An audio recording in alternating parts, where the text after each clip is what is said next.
여러분, 지난 주간에 제가 말씀을 준비하다가 한 기독교 언론사의 신문을 보게 되었는데요. 거기에 교회에 처음 오시는 새 가족들이 어떤 교회에 정착을 잘 하게 되는가, 어떤 교회가 매력적인 교회인가, 그 제목으로 기사가 하나가 올라와 있더라고요. 그래서 저희가 영원 사랑 초청 잔치를 앞두고 굉장히 궁금했고, 그리고 그 기사를 통해서 우리 교회가 그 접목할 내용이 있으면 또 접목해보고 싶다, 이런 마음으로 기사를 읽었는데요. 근데 그 기사를 보니까 네 가지 방법을 이야기하는데 제가 좀 말씀을 드릴게요. 첫 번째는 새 가족들이 하나님의 존재와 임재를 느꼈을 때, 그러니까 그 교회 갔을 때에 하나님의 임재가 강력하게 느껴지면 그 새 가족들이 그 교회에 잘 정착을 한답니다. 두 번째는요, 교회의 주요 리더들이 신실하다고 느꼈을 때. 여러분, 신실이 뭡니까? 믿음이죠, 믿음. 그러니까 주변에 섬기시는 분들을 보니까, 그 앞서서 열심히 하시는 분들을 보니까 참 믿음이 좋아 보인다. 그러면 그 교회에 정착을 한다고 합니다. 세 번째는요, 교회 예배가 성경적이며 마음에서 우러나는 진정으로 진행된다고 느꼈을 때. 그러니까 예배가 은혜로울 때, 하나님의 강력한 임재, 성령의 임재가 예배를 통하여 느껴질 때 새 가족들은 잘 정착을 한다고 합니다. 마지막 네 번째는요, 교회 봉사자들과 교인들이 사랑과 친절을 보여준다고 느낄 때. 여러분, 하나님은 사랑의 하나님이시죠? 성도들이 그 사랑의 하나님을 느끼고 경험하고 그 사랑을 가지고 서로 사랑하고, 특별히 새롭게 온 분들에게 그 사랑을 전할 때에 새 가족은 잘 정착을 한다고 해요.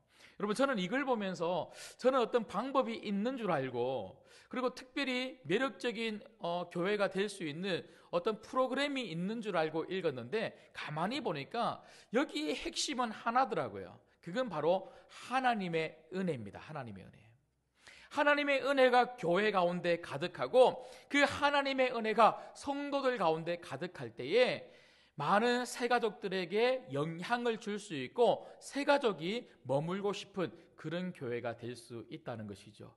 여러분, 우리 신광교회는 이미 그런 교회고, 우리 신광교회는 앞으로도 그런 교회라서 많은 사람들에게, 저 세상 사람들에게 영향력 있는 그런 교회가 되게 될 줄 믿습니다. 여러분, 저는 이 기사 내용을 영혼 사랑 초청 잔치 때문에 제가 읽게 되었지만, 저는 이 기사 내용을 읽으면서 오늘 전할 말씀과 굉장히 연결이 되더라고요.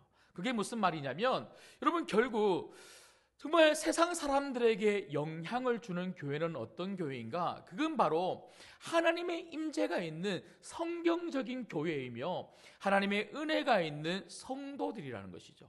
여러분, 교회가 그 하나님을 놓치게 될 때, 성도가 그 하나님을 놓치게 될 때, 여러분, 교회는, 그리고 성도들은 세상 속에서 빛과 소금의 역할을 감당해 낼 수도 없을 뿐만 아니라 세상 사람들에게 하나님의 복음을 잘 전할 수도 없고, 교회로서의 영광을 드러낼 수가 없다는 것이죠.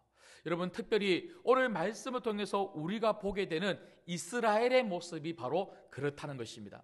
여러분, 저는 사사기의 결론 부분을 오늘 말씀을 통해서 읽어보았습니다. 여러분, 사사기는요, 총 세 부분으로 나누어진다고 사사기를 처음 시작할 때 여러분들에게 말씀을 전해드렸습니다. 사사기 1장 1절부터 3장 6절까지 서론 부분이고요, 그리고 3장 7절부터 저희가 지난주에 살펴보았던 16장까지 12명의 사사, 우리가 모든 사람들을 다 살펴보지는 않았지만 대략적으로 대부분의 사사들에 대해서 저희가 살펴본 것 같아요. 여러분, 특별히 저희가 요즘 새벽 예배 때 사사기 말씀으로 다시 돌아가서 1장부터 아주 꼼꼼하게 살펴보고 있습니다. 여러분, 새벽 예배 오십시오. 새벽 예배 오시면 주일날 듣지 못했던 또 다른 말씀을, 여러분 저는 새벽이라고 해서 대충 말씀 전하지 않습니다. 여러분 말씀을 또 다른 맥락에서 사사기 말씀을 꼼꼼하게 들을 수 있습니다. 새벽에 오시면 참 좋은 은혜의 시간이 될 줄 믿습니다.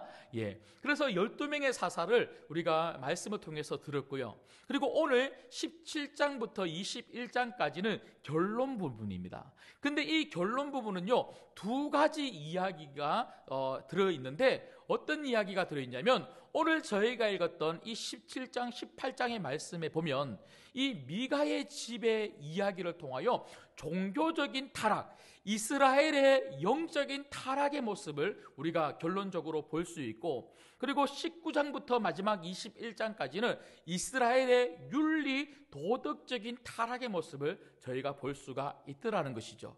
여러분, 이 결론의 부분을 통해서 우리가 확인할 수 있는 게 뭡니까? 결국 교회가 타락하고 성도들이 성도다운 삶을 살지 못할 때에 세상이, 사회가 음란해지고 어두워진다는 거예요. 여러분, 우리가 세상이 왜 저래?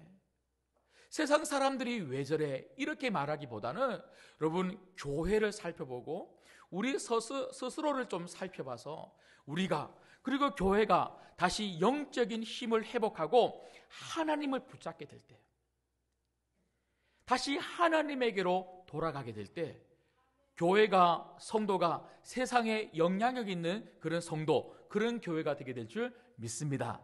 그래서 저는 오늘 말씀을 통해서 사사시대 때의 이야기겠지, 그 당시 이스라엘 백성의 이야기겠지, 이게 아니고 오늘 우리의 모습을 좀 살펴보고 교회와, 한국 교회와 오늘 우리가 살아가고 있는 이 땅의 모습을 우리가 살펴봄으로 말미암아 우리가 어떻게 하면 쇠퇴의 길로 걸어가는 교회, 타락의 길로 걸어가는 성도들이 아니라 하나님 중심적인 그런 교회, 성경적인 그런 교회, 하나님 중심적인 하나님의 은혜가 가득한 성도의 모습으로 살 수 있는지 몇 가지 좀 교훈을 좀 얻고자 합니다. 첫 번째는요, 여러분, 우리가 어떻게 하면 쇠퇴의 길이 아닌, 타락의 길이 아닌 하나님 중심적인 그런 성도, 그런 교회가 될 수가 있습니까? 그건 바로 나의 생각대로 하나님을 믿으면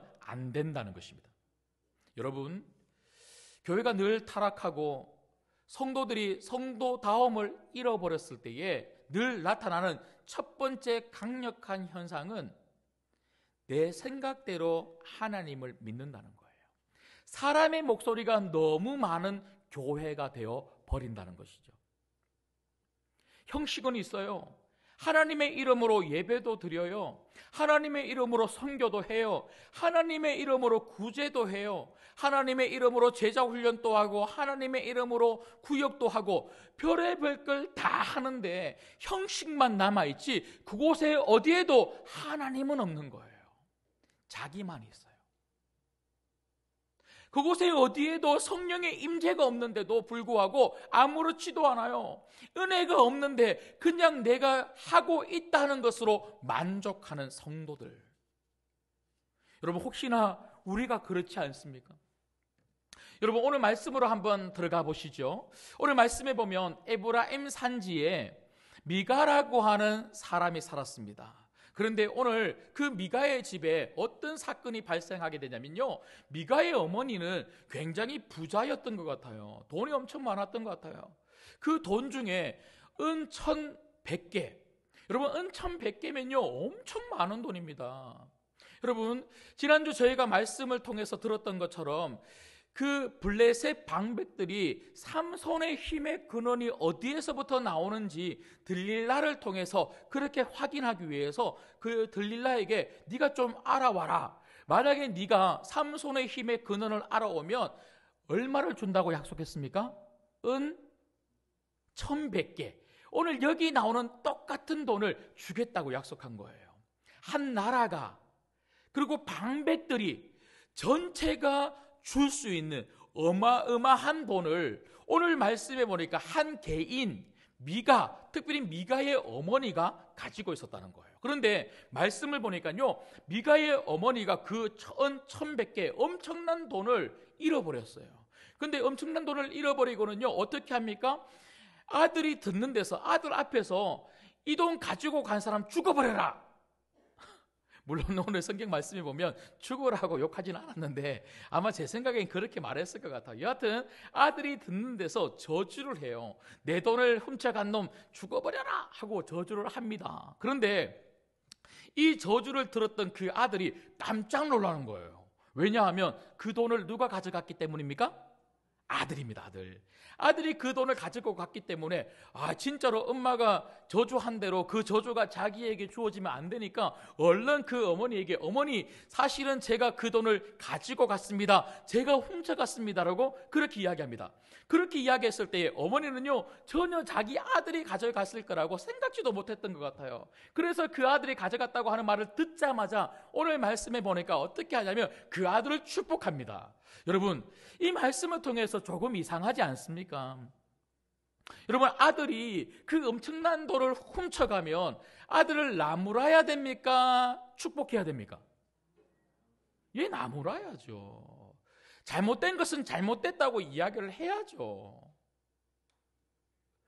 그런데 자기가 한 저주가 아들에게 갈까봐 얼른 축복해버립니다. 물론 여러분, 부모의 마음을 이해는 합니다만 여러분, 이것은 단지 도둑질한 것으로 끝나는 게 사실은 아닙니다. 미가가 그 어머니의 돈을 훔쳤다는 것은요, 여러분, 하나님 말씀을 어겼다는 거예요. 여러분, 하나님은 분명히 여러분, 출애굽한 이스라엘 백성들에게 십계명을 주시면서 도둑질하지 말라라고 명령하셨죠. 몇 계명입니까? 8계명입니다. 8계명에서 도둑질하지 말라라고 분명히 말씀하셨습니다. 여러분, 그 미가가 그 어머니의 돈을 훔쳐갔다는 것은요, 단지 돈을 훔쳐간 것이 아니고 하나님 말씀을 어긴 거예요. 그러면 신앙을 가지고 있는 어머니라면 당연히 그 아들에게 네가 어떻게 하나님 말씀대로 살지 아니할 수 있느냐, 이건 엄청난 죄다, 하나님 말씀대로 앞으로 정말 살았으면 좋겠다, 적어도 이렇게라도 가르쳐야 되는 거 아닙니까? 여러분, 그러고 보니까요, 미가라고 하는 이 사람의 이름의 뜻이 뭔 줄 아십니까? 여러분, 우리 한글 성경은 미가인데 히브리어로는 미가 예후입니다. 미가 예후라고 하는 이 이름의 뜻은 하나님과 같은 이 어디 있는가, 하나님 같은 분은 없다, 이런 좋은 이름을 가지고 있다는 거예요. 그런 좋은 이름을 가지고 있었던 이 미가가 하나님 말씀을 어기는 잘못된 죄를 저질렀다면 네 이름이 하나님 같은 분이 없다라는 그런 이름을 가지고 있는데 너는 그 이름대로 살아야 되는 것 아니냐 하고 어머니가 신앙적으로 가르쳐야 되는데, 교육해야 되는데, 훈계해야 되는데 그렇게 하지 못했다는 거예요. 그냥 단지 축복해 줌으로 말미암아 아들이 느끼기에 축복이 더 중요한 것처럼, 여러분, 제가 한번 질문해 볼게요. 하나님 말씀대로 사는 자녀가 중요합니까? 물질의 복을 많이 받는 자녀가 중요합니까? 대답이 왜 이러세요? 둘 다입니까? 예, 맞죠. 둘 다죠. 그렇지만 여러분, 조금 믿음으로 여러분 한번 대답을 다시 해보십시오. 여러분 자녀가 하나님 말씀대로 살기를 원하십니까? 단지 돈 많이 버는 자녀가 되기를 원하십니까? 아멘. 그렇게 되기를 주님의 이름으로 축복합니다. 예. 여러분, 우리 자녀가 믿음대로 사는 것, 이것보다 더 중요한 게 어디 있겠어요? 믿음대로 살면 복은 자동적으로 따라오게 될 줄 믿습니다. 예. 그런데 오늘 말씀해 보면 이 어머니는 그 아들을 믿음대로 가르치지 못하고, 이름은 믿음대로 지어놓고는 그 아들을 믿음대로 가르치지 못하고 그냥 복이 중요한 것처럼 그렇게 해버린다는 거예요. 여러분, 그러고 난 다음에 여러분 오늘 3절 이하의 말씀에 보니까요, 그 아들에게 돌려받은 은 1,100개 중에 203개이죠. 이 203개를 가지고 신상을 하나 만듭니다. 신상. 여러분 3절 말씀 보십시오. 미가가 은 1,100을 그의 어머니에게 도로 주매 그의 어머니가 이르되 내가 내 아들을 위하여 한 신상을 새기며 한 신상을 부어 만들기 위해 내 손에서 이 은을 여호와께 거룩히 드리노라. 여러분, 여기 신상을 만들었다는 것은요, 우상을 만들었다는 이야기가 아닙니다. 이 의미는 뭐냐면 하나님 모습을, 형상을 만들었다는 거예요. 여러분, 다시 제가 한번 질문을 드려볼게요. 하나님의 형상을 우상화해서 만들면 됩니까? 안 됩니까? 안 됩니다. 여러분들은 출애굽한 이스라엘 백성들을 기억하실 것입니다. 출애굽 32장에 보면 모세가 하나님을 만나러 간 그 사이에 그 모세를 기다리지 못하고 이스라엘 백성들이 아론에게 뭐라고 이야기하냐면, 우리가 그 모세를 기다리는데 지쳤다, 우리를 인도하신 하나님을 우리에게 보여달라, 그렇게 요청을 해요. 그 요청을 듣고 금으로 금신상을, 금 송아지를 만들어서 이것이 우리를 인도하신 하나님이라고 보이는 하나님을 그들에게 보여주었다는 것이죠. 여러분, 이것은 10계명 중에 2계명을 어긴 것이죠. 우상을 만들지 말라. 여러분, 이렇게 너무나 하나님 말씀을 어기는 것이 자연스러운 미가의 어머니, 미가의 집안입니다. 하나님의 이름으로 뭔가 하고는 있는데 전혀 하나님의 뜻도 아니고 하나님의 임재도 없고 하나님을 만날 수도 없고 성령의 임재가 없는 그런 예배, 그런 섬김을 미가의 어머니, 미가의 가정은 계속해서 해오고 있더라는 것이죠. 여러분, 어디 그뿐입니까? 4절 말씀에 보니까요, 자, 5절입니다. 5절 말씀에 보니까 미가의 집에는 신당이 있었는데 예배당이 있었다는 거예요. 그 예배당에 에봇과 드라빔을 만들었다. 여러분, 에봇은 무엇입니까? 제사장이 마지막으로 겉에 입는 앞치마와 같은 옷이 바로 에봇입니다. 에봇에는요, 판결 흉패가 있어서 둠림과 우림과 둠밈으로 하나님의 뜻을 그렇게 물어보는 그런 옷이 바로 에봇입니다. 그런데 여러분, 그 에봇과 함께 동시에 만들었던 것이 뭡니까? 드라빔입니다. 드라빔. 여러분, 드라빔은요, 우상. 가정의 수호신, 아주 작은 가정의 수호신. 이 가정의 수호신은요, 가지고 다닐 수도 있는 휴대용입니다. 그런데 이 수호신, 이 우상은 어디에서 사용하는가? 점칠 때 사용하는 것이 바로 드라빔입니다. 여러분, 무슨 말입니까? 하나님을 섬기고 하나님에게 뜻을 물어보는 제사장이 입는 그 에봇을 만들어서 그 신당에 둘 뿐만 아니라 우상, 드라빔을 같이 만들어서 그 신당에 두면서 지금 미가는 하나님을 예배하고 섬겼다는 거예요. 이래도 되는 줄 알고.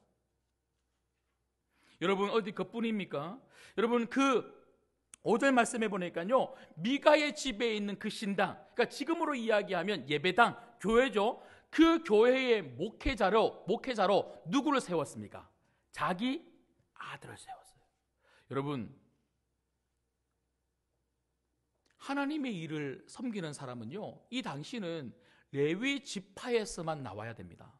제사장은 레위 지파에서만 되는 거였거든요. 그런데 자기 아들을 그냥 그 신당의 목회자로, 제사장으로 세워버린 거예요. 완전히 하나님 말씀 어기는 것을 너무나 자연스럽게 생각하는 거죠. 여러분, 이걸 통해서 우리가 보게 되는 게 뭡니까? 미가의 가정은 하나님 말씀대로 하나님을 섬기고 하나님 말씀대로 하나님을 예배한 것이 아니라 자기가 하고 싶은 대로, 자기 취향대로, 자기가 즐거운 대로, 자기가 기쁜 대로 그냥 그렇게 자기 생각대로 예배하고 자기 생각대로 하나님을 섬겼다는 것이죠. 여러분, 신앙생활은 아무렇게나 하는 게 아닙니다. 예배는 아무렇게나 하는 게 아닙니다. 예배는 말씀대로 해야 되는 줄 믿습니다. 예배는 성령 충만으로 드려야 되는 것이 예배인 줄 믿습니다. 이것저것 우리가 원하는 대로 이러한 순서, 저러한 순서를 잘 짜는 것이 좋은 예배가 아니고, 이 예배를 통해서 정말 하나님 말씀대로 우리가 예배를 드리고, 이 예배를 통해서 정말 성령 충만함으로 그 하나님을 만나는 예배를 내가 드리고 있는가? 하나님 중심적인 예배, 하나님 중심적인 그런 신앙생활을 내가 하고 있는가? 여러분, 그렇지 못할 때 늘 우리는 내 목소리를 많이 내게 되더라는 것이죠. 여러분, 하나님 말씀보다, 성령의 임재보다 여러분의 생각과 여러분의 경험이 먼저 앞서지 않기를 주님의 이름으로 축복합니다. 그런가 하면 두 번째는요, 내가 복받기 위해서 하나님을 믿으면 안 된다는 것입니다. 여러분, 분명 하나님은 우리에게 복을 주십니다. 내일부터 저희가 홍해 작전 기도회를 합니다. 그래서 내일부터 홍해 작전 기도를 통해서 여러분 개인적인 기도 제목을 내어놓고 기도할 것입니다. 분명히 하나님이 여러분의 기도를 들으시고 응답해 주실 것입니다. 홍해를 열어 주실 것입니다. 아멘. 아멘. 예. 아멘 한 사람 반드시 그렇게 될 줄 믿습니다. 지금 아멘 한 사람은 그 다음에 될 줄 믿습니다. 예. 여러분, 빨리 아멘 하셔야 돼요. 무조건 좋은 것은 아멘으로 받아놓고 그 다음에 하셔야 되는데, 여러분, 여하튼 우리가 홍해 작전 기도를 통해서 분명히 하나님이 축복해 주시죠. 그러나 그 축복이 우리 신앙의, 예수님 믿음의, 교회 담임의 목적이 아니라는 거예요. 이미 우리는 예수 그리스도를 믿는 엄청난 복을 받았지 않습니까? 그 복을 받음으로 인해서 우리가 교회 나오고, 그 복을 받음으로 인해서 하나님께 예배하고, 그 복을 이미 받음으로 인해서 우리는 하나님 나라를 펼치는 삶을 이 땅 가운데 사는 거죠. 여러분, 오늘 말씀해 보시면 7절 이하에 한 레위인의 이야기가 나옵니다. 이 레위인의 이야기를 보면요, 너무 마음이 아파요. 여러분, 7절, 8절 말씀을 한번 보시죠. 같이 읽겠습니다. 시작. 유다 가족에 속한 유다 베들레헴에 한 청년이 있었으니 그는 레위인으로서 거기서 거류하였더라. 그 사람이 거주할 곳을 찾고자 하여 그 성읍 유다 베들레헴을 떠나 가다가 에브라임 산지로 가서 미가의 집에 이르매. 여러분, 저희가 예전에 여호수아 말씀을 잠시 살펴본 적이 있습니다.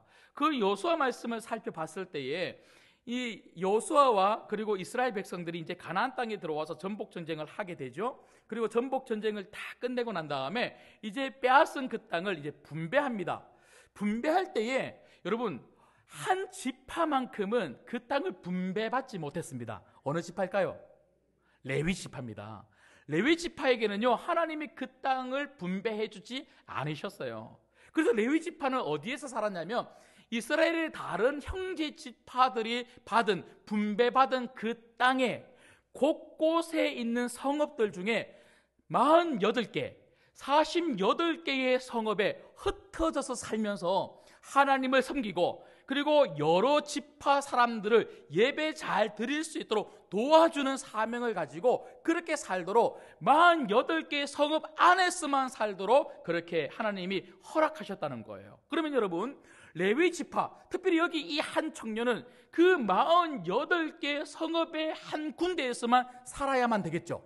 근데 오늘 말씀해 보니까 이 청년은 그 성읍 안에서 살지 아니하고 자기가 살 곳이 어디 있나 하고 떠돌아다니고 있더라는 거예요. 여러분, 이것은 이 한 청년의 이야기일 뿐만 아니라 이 당시 빈번한 레위 지파들의 사람들의 이야기입니다.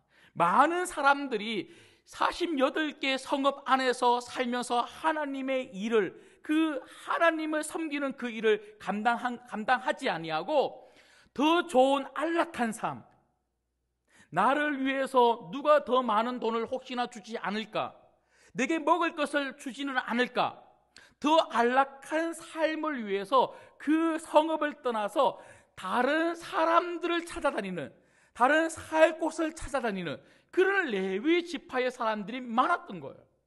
그 중에 한 사람이 오늘 여기에 등장하고 있는 한 청년입니다. 그래서 돈을 찾아다니고 먹을 것을 찾아다니고 집을 찾아다녔던 이 레위인이 누구를 만나게 되냐면 미가라고 하는 사람을 만났습니다. 그런데 이 미가는 돈이 많았죠. 그러니까 이 미가가 그 제사장에게 뭐라고 이야기하냐면, 당신이 우리 집의 제사장이 되어달라고 이야기하는 거예요. 자기 아들을 제사장으로 시켜봤더니 시원치 않았던 것 같아요. 집에 교회를 만들어 놓고 예배당을 만들어 놓고 그냥 누구 주기 아까우니까 내 아들아 네가 이 집에 이 교회에 담임 목사 해라 하고 시킨 거예요. 그런데 이제 훈련도 제대로 못 받았죠. 그러니까 이거 하려고 하니까 이게 되겠습니까? 그러니까 안 되는 거예요. 그러니까 자기 아들이 안 되니까 이렇게 하다가는 안 되겠구나. 좀 정통성이 있는 레위인 중에 한 명을 세워야 되겠다. 그렇게 생각하고 있다가 그냥 레위인 딱 만나니까요. 이 레위인 보고 자기 집에 오라는 거예요. 여러분 오늘 말씀 보십시오. 10절 말씀 보시면 미가가 그에게 이르되 네가 나와 함께 거주하며 나를 위하여 아버지와 제사장이 되라. 내가 해마다 은열과 의복 한 벌과 먹을 것을 주리라 하므로 그 레위인이 들어갔더라. 여러분 돈이 필요했고 먹을 것이 필요했고 잘 살 수 있는 집이 필요했던 이 레위인에게 여러분 이 미가의 제안은 굉장히 매력적이었어요. 그래서 1년에 은 10개 엄청난 돈을 너에게 연봉으로 주겠다. 그리고 먹을 것을 주겠다. 양복 한 벌 맞춰주겠다. 1년마다 그렇게 해주겠다 하니까 덥석 그렇게 하겠다 하는 거죠. 그런데 오늘 말씀해 보니까요. 누구를 위하여 그렇게 해달라고요? 나를 위하여. 나를 위하여. 제사장을 고용하는데 제사장을 청빙하는데 하나님을 위하여 섬겨야 될 그 제사장, 하나님을 위하여 예배해야 될 그 제사장을 자기를 위하여 우리 집에 마련되어 있는 이 예배 처소에, 이 교회에 담임 목사가 되어달라고 그렇게 이야기한 겁니다. 여러분 그래서 11절에 보니까요, 그 레위인이 그 사람과 함께 거주하기를 만족하게 생각했으니 이는 그 청년이 미가의 아들 중 하나같이 됨이라. 여러분 10절 말씀에 보면 분명히 뭐라고 말했습니까? 우리 집에 와서 우리 아버지가 되어달라고, 우리 아버지와 같은 제사장이 되어달라고 분명히 말했어요.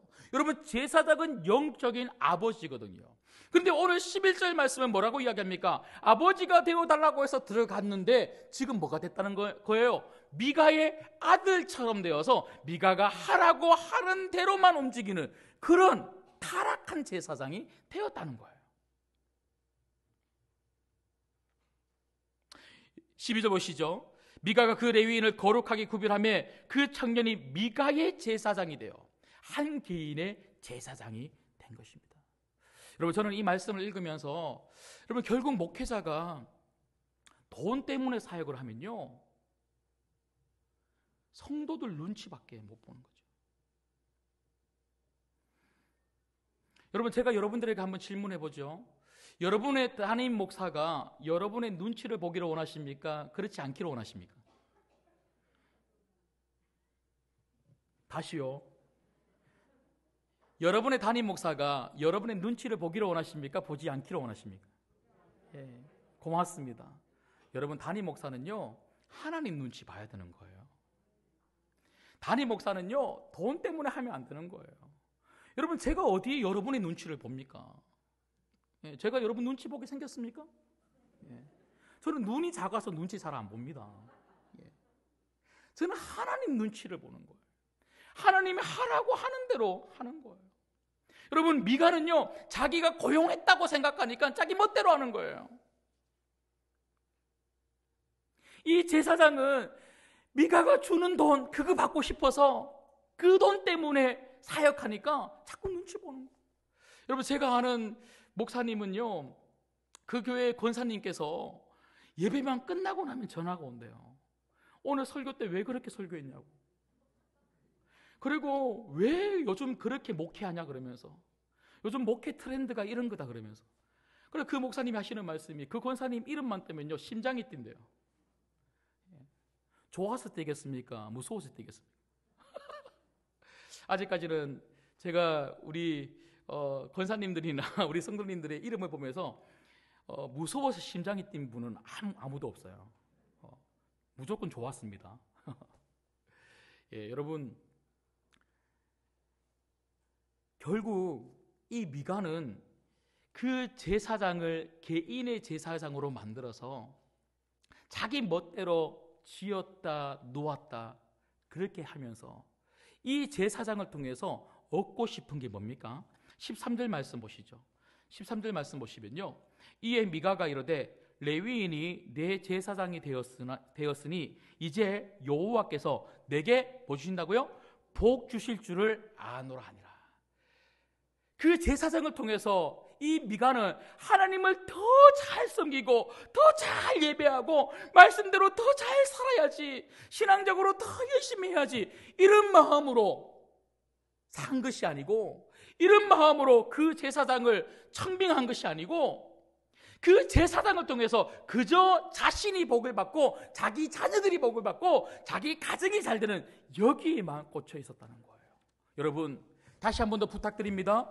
여러분 마음속에 혹시라도 예수님 믿어서 잘 되고 싶은 마음이 있다면 이 시간 다 내려놓으시기를 주님의 이름으로 축복합니다. 내려놓을 때 더 잘 되게 될 줄 믿습니다. 우리는 예수님 믿어서 잘 되려고 하는 사람들이 절대로 아닙니다. 우리는 교회 다녀서 축복받으려고 하는 사람들이 절대로 아닙니다.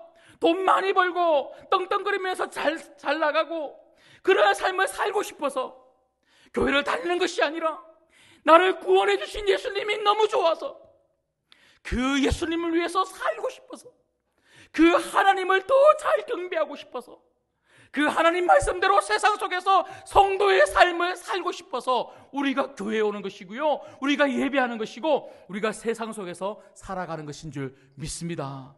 그렇게 살 때에 복은 그냥 따라오는 거예요. 복을 추구하면 하나님도 놓치고 복도 놓치지만, 하나님을 추구하면 복도 따라오는 줄 믿습니다. 마지막 세 번째는요, 내가 편한 방법대로 하나님을 믿으면 안 된다는 것입니다. 여러분, 요즘 세상이 얼마나 편리해졌는지 몰라요. 모든 것이 편한 세상입니다. 오죽하면 아파트도 이 편한 세상이 있겠습니까? 예. 이 편한 세상 사시는 분 계시죠? 다른 아파트보다 편한가요? 예. 모든 것이 편해요. 여러분, 한국만큼 편리한 사회가 없어요. 그냥 밥만 먹고 싶으면 새벽이고 저녁이고 막 그냥 전화만 하면 배달이 막 오잖아요. 물건 사고 싶으면 내가 안 가도 돼요. 요즘은 홈쇼핑이 워낙 잘 돼 있어서 리모컨 하나만 누르고 전화 한 통화만 하면 금방금방 물건이 다 와요. 내가 굳이 사러 안 가도 돼요. 얼마나 편한지 모르겠어요. 근데 여러분, 이렇게 편하게 살다 보니 신앙생활도 편하게 하고 싶은 거예요. 여러분, 제가 앞서 말씀드렸던 것처럼 미가의 집 안에는 무엇이 있었습니까? 신당이 있었습니다. 신당. 여러분, 에브라임 산지, 이 에브라임이라는 곳은요, 이스라엘 지파 중에 가장 큰 지파입니다. 지파.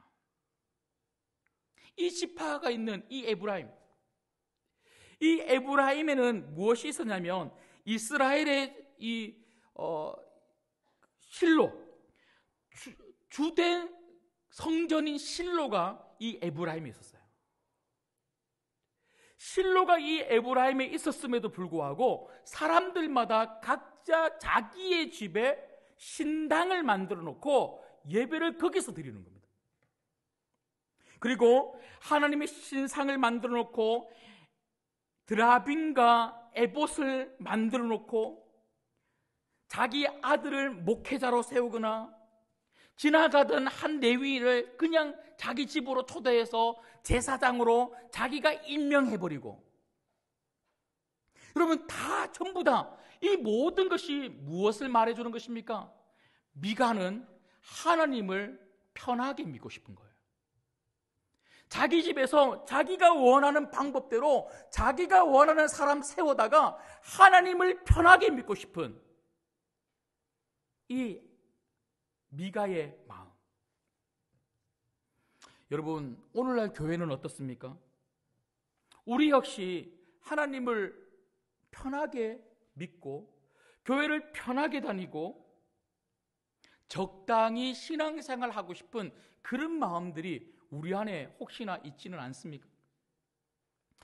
여러분, 코로나 이후에 많은 설문조사가 있는데요, 최근에 이제 위드 코로나가 이제 진행이 되고 예배가 그래도 한 50% 이상은 참석할 수 있도록 되었지 않습니까? 그래서 최근에 한 기관에서 설문조사를 했습니다. 기독교인 성도 1000명을 대상으로 설문조사를 했는데요, 72.2%가 굳이 현장 예배에 갈 필요가 없다, 이렇게 응답했다는 거예요. 여러분, 무슨 말입니까? 이제 편한 거예요. 집에서 예배 드리기가 너무 편한 거예요. 안 씻어도 되죠. 옷 안 갈아입어도 되죠. 누가 보지도 않죠. 예배 드리다가 밥 먹고 싶으면 일어나서 밥 먹다가 오죠. 목사님 설교 이쯤 되면 끝나겠다, 그때 맞춰서 와서 축도 받죠. 예. 너무 편한 거예요.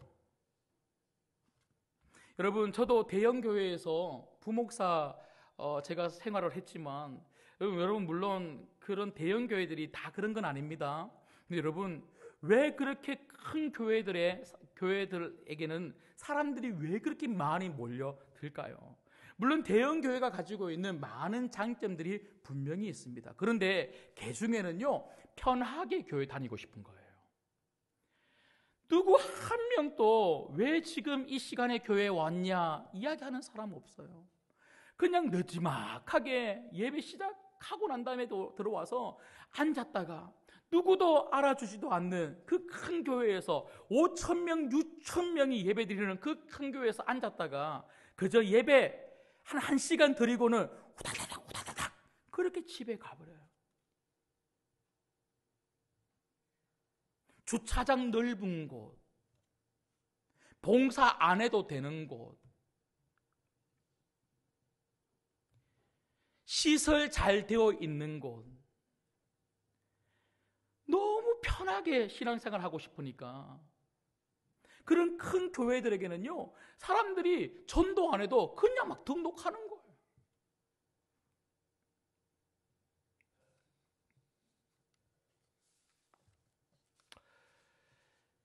여러분, 봉사하는 부분만 봐도 그렇지 않습니까?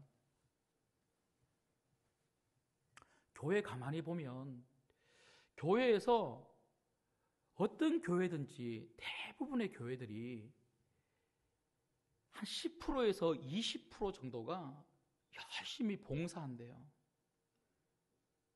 나머지 70%, 80%, 90%는요 그냥 예배만 드리고 다 집으로 돌아간대요.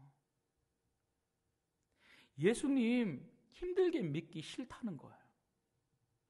그냥 교회에 와서 1시간, 그건 무조건 예배는 드려야 되니까, 주일 성수는 해야 되니까 그렇게 적당하게 주일 성수하고, 예배 은혜가 되면 은혜 되는 대로, 또 안 되면 안 되는 대로, 설교가 들리면 들리는 대로, 안 들리면 안 들리는 대로 그렇게 왔다가 갔다가 왔다가 갔다가 그렇게 하다가 때 되면 천국에 가겠지,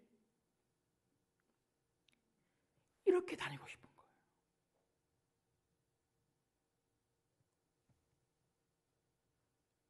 그래서 교회들마다 봉사하는 성도들이 없어요. 섬기고 싶은 분들이 많이 없는 거예요.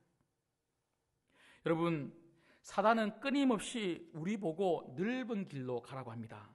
하지만 예수님을 믿는 길은 십자가의 길입니다. 예수님 쉽게 믿으려고 하지 마십시오.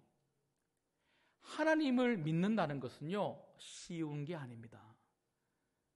여러분, 어렵더라도 그 십자가의 길, 좁은 길 걸어가면 그 길이 여러분들에게 영광된 길인 줄 믿습니다. 교회에서 편하게 신앙생활 하려고 하지 마시고요, 세상 속에서 편하게 살아가려고 하지 마시고, 어렵더라도 말씀대로 살아가시고 하나님 뜻대로 살아갈 수 있는 충성된 하나님의 종들 되기를 주님의 이름으로 축복합니다. 말씀을 맺겠습니다. 오늘 말씀은 나를 한번 살펴보는 말씀이 되면 좋겠고요, 우리 교회를 살펴보는 말씀이 되면 좋겠습니다. 저는 개인적으로 지난 주간에 기도를 하면서도 그렇고 말씀을 준비하면서도 참 우리 신광교회 너무너무 좋은 교회다, 제가 그냥 얼굴에 웃음이 막 나더라고요. 참 우리 신광교회는 은혜로운 교회고 성령 충만한 교회고 성도들이 너무나 믿음이 좋은 분들이 참 많은 참 좋은 교회다. 우리 신광교회만 같은 이런 교회들이 한국 교회에 다 이렇게 잘 세워진다면 우리 한국 교회가 우리 이 세상을 주도하는 그런 교회들이 될 수 있겠다, 이런 마음이 들더라고요. 여러분, 그러함에도 불구하고 오늘 이 말씀을 다시 한 번 더 나에게 적용해 보셔서 혹시 나는 나를 위하여 신앙생활을 하고 있지는 않는가? 오늘 제목이 뭡니까? 나를 위하여입니다. 나를 위하여. 여러분, 타락의 중심에는요, 자기 자신이 있는 거예요. 나를 위하여 예수님을 믿고, 나를 위하여 교회를 다니고, 나를 위하여 신앙생활을 하면 늘 언제나 문제가 생기는 겁니다. 우리는 내가 중심이 아니라 하나님이 중심이십니다. 나를 위하여 신앙생활을 하는 사람들은요, 내가 원하는 대로 신앙생활을 합니다. 내 생각과 내 경험대로 자꾸 말을 합니다. 오늘 말씀처럼 나를 위하여 신앙생활을 하는 사람들은요, 복 받으려고 기도하고 복 받으려고만 예배드리고 복 받으려고 주일 출석합니다. 나를 위하여 신앙생활을 하는 사람은요, 편한 대로 신앙생활을 하는 사람들이에요. 여러분, 혹시 우리의 모습 속에 이런 모습이 있다면 오늘 다 내어놓고 나를 위하여 신앙생활 하지 마시고 하나님의 영광과 하나님 나라를 위하여 신앙생활 할 수 있는, 믿음 생활 할 수 있는 여러분 되시기를 주님의 이름으로 축복합니다. 기도하겠습니다.